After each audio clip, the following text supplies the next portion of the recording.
자, 이은혜 조현수 사건 저희가 그동안 참 뭐 여러 차례 전해드리다가 한동안 뭐 소식을 더 나오는 소식이 없어서 전해드릴 것이 없었는데 자, 속보가 나왔습니다. 이은혜 지인이 체포됐다. 네, 가평 계곡에 동행했던 일행 한 명에 대해서 검찰이 구속영장을 청구했습니다. 이은혜와 조현수, 이 두 사람과 긴밀한 관계에 있는 이모 씨인데요. 이모 씨는 이제 전과 18범이기도 합니다. 이모 씨는 이전 살인 미수건에 대해서는 가담하지 않았지만 계곡에서 윤상엽 씨를 살해할 거라는 걸 알고 있었던 걸로 전해졌습니다. 윤 씨 사망 당일에 이모 씨와 이제 조현수가 먼저 물속으로 뛰어들었고 수영을 하지 못하는 윤 씨가 그 후로 물에 다이빙을 했다가 숨졌습니다. 따라서 검찰은 이 씨가 이은혜, 조현수의 살해 계획을 도운 걸로 보고 영장을 청구한 걸로 보입니다. 자, 지금 저 빨간색 동그라미를 치른 저 사람입니다. 그렇죠. 함께 그 고인에게 빨리 뛰어내려라 막 이렇게 막 재촉을 했던. 자, 이쯤에서 첫 번째 사건 체크포인트 짚어보죠. 3인조라고 꼽아봤습니다. 자, 3인조 일당이라고 해도 될 만큼 가까운 사이였다. 그렇죠. 굳이 분류하자면 이제껏 이은혜하고 조현수 얘기만 나왔는데 이 이모 씨도 같은 공범급에 해당한다라고 봐도 무방하다고 수사기관은 판단한 것 같습니다. 일단 이 씨랑 조현수가 어릴 때 학창 시절부터 친구라고 지금 알려져 있고요. 또 이은혜하고 이 씨도 아주 의남매처럼 가깝다고 합니다. 조현수만큼 가깝다고 하고요. 또 지금 알려진 바에 따르면 해외여행 갈 때 예. 자주 갔지 않습니까? 예. 돈 얻어가지고 이 이모 씨도 같이 갔다는 거예요. 자주 갔다 그러고 이 보면 지금 사진 계속 나오고 있죠. 예. 사진 촬영이 하는 사람이 이 대부분 지금 이 사진도 동영상을 촬영한 사람. 이 씨가 지금 촬영을 했다라는 겁니다. 저 뒤에 지금 이은혜랑 조현수 다 있잖아요. 예. 이게 사실은 사실상 보면 뭐 상황에 대해서 이걸 정확하게 인식했는지 안 했는지는 뭐 검찰이나 수사기관에서 밝혀야 되겠지만 같이 움직였고 공모를 했을 가능성이 매우 높은 게 아니냐라고 보고 있는 것입니다. 자, 팀장님, 그 이은혜 저희가 전해드렸지만 이은혜가 10대 시절에 무슨 성매매를 이렇게 하려다가 뭐 어떻게 뭐 이런 이력도 있었다라는 얘기를 전해드렸잖아요. 그렇죠. 자, 그런데 바로 그때 그 현장에 같이 있었던 게 바로 이 이모라는 사람이라면서요. 그렇게 보고 있습니다. 제보자가 있었는데요. 제보자는 지금 결혼해가지고 이제 자녀가 있는 사람인데 DC 인사이드에다가 자기 경험담을 올렸는데요. 8년 전에 외롭다 보니까 혹시 조건 만남 하시나 모르겠어요. 예. 조건 만남을 했는데 그때에 이은혜를 만난 거예요. 주안에 있는 모텔에 들어가서 모텔 방에서 한참 부적절한 관계를 하고 있는데 그때 문이 벌컥 열리면서 이 동남아 같은 이 남성이 들어온 거예요.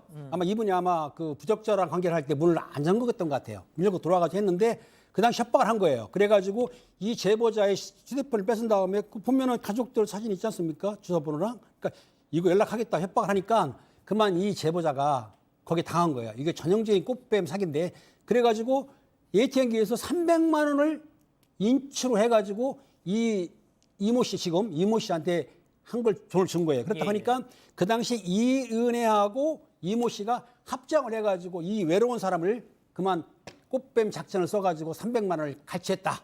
그런데 아마 그 당시에 이은혜가 이런 건으로 해가지고 경찰 신고도 들어갔었고 또 이은혜가 절도가 있는데 아마 그 꽃뱀 노릇을 하다가 같이 갔던 사람이 돈을 훔쳤던 것 같아요.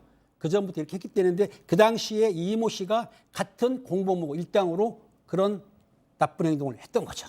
그런데 뭐 이제 이 제보자라는 사람도 뭐가 됐든 돈을 주고 성매수를 하려고 했던 것이니만큼 부적절한 부분은 분명히 있는 거죠.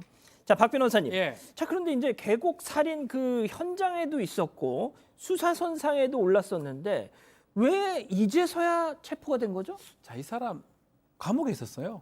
구속이 됐었습니다. 여러 가지 전과가 있습니다. 18범 전과가 있다고 하는데 그중에 최근에 했던 것 중에 뭐 예컨대 2015년도에 GPS 대포자 도난 사건도 있지만 최근에 프로포폴 관련된 사건이 있었어요. 이게 2019년부터 2020년 12월 달 구속이 됐는데요. 유명한 가수가 지금 연루됐던 사건입니다. 예. 이 사람이 프로포폴을 전달하는 역할을 해가지고 이것 때문에 구속이 돼가지고 사실은 체포가 바로 안 됐었고요. 나중에 불구속 나왔을 때 그 이후에 체포가 된 것입니다. 저희가 솔직히 그 이모 씨라는 사람이 키맨이다 이런 얘기를 하긴 했었어요. 저도 기억이 납니다. 네네. 검찰이 이은혜와 조현수 사건을 조사하던 당시에 이 씨는 이제 마약 사건에 연루돼서 수감 상태였는데요. 그래서 이 씨가 검찰 조사에서 이은혜와 조현수의 혐의에 대해서 구체적인 증언을 했을 가능성도 제기가 됐었습니다. 그래서 이은혜와 조현수가 지난해 12월에 1차 조사를 받고 2차 조사에서 이제 검사가 강압적으로 조사한다라는 의미로 도주를 했었는데요. 이때 그 당시에 이제 두 사람이 압박감을 느낀 그 배경에 이모 씨의 구체적인 증언이 영향을 주지 않았었겠냐 이런 분석이 나왔었던 겁니다.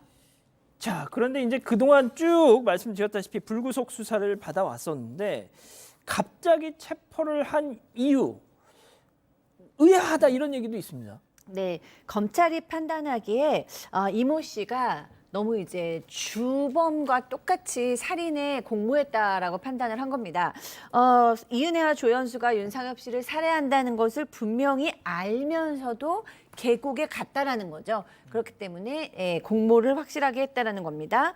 그러나 지금 검찰은 이 씨에게 살인 혐의를 좀 적용하는 것은 좀 어려울 것 같고 죄명은 살인 방조 등으로 변경을 했어요. 근데 지금 이 씨는 계속 이제 재수사 당시에도 윤 씨를 구조하려고 했다. 그런데 내가 그렇게 하지 못했다라고만 얘기하고 묵비권을 행사하고 있다고 합니다. 아, 팀장님 그러니까 다시 한번 정리를 하면 이 이모라는 사람도 그 계곡에서 이은혜와 조현수가 고인 윤상엽 씨를 살해하려는 그 계획을 알고 있었다. 그렇죠. 알고 있으면서 방조한 건데요. 방조했다. 그렇죠. 근데 오늘 이제 영장 실시 심사를 인천지법에서 열리는데요.